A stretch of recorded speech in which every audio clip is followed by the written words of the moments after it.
वणी परिसरातील श्री हनुमान मंदिरात विविध धार्मिक कार्यक्रमांनी हनुमान जयंती साजरी झाली। येथील हनुमान जन्म उत्सव साजरा झाला। कडगल्ली येथील दक्षिणमुखी हनुमान येथील मंदिरात पहाटे 5 वाजल्यापासून महाजलाभिषेक, महाआरती, पूजा संपन्न झाली असून महाप्रसादाचे वाटप करण्यात आले।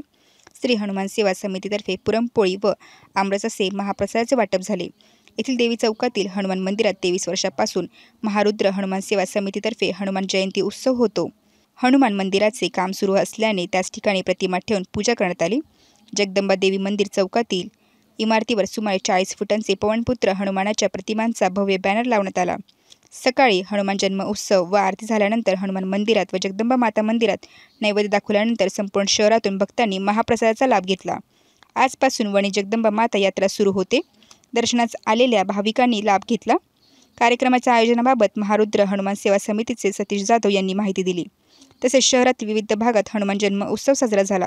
अहिवंतवाडी घाटातील हनुमान मंदिरातही मोठ्या उत्साहात कार्यक्रम संपन्न झाला। येथेही महाप्रसाद वाटप करण्यात आला। विश्रामबाग पाडा, दत्तनगर, इंदिरानगर आदी ठिकाणीही हनुमान जयंती साजरी झाली। वेद न्यूजसाठी प्रतिनिधी सागर मोर, वणी।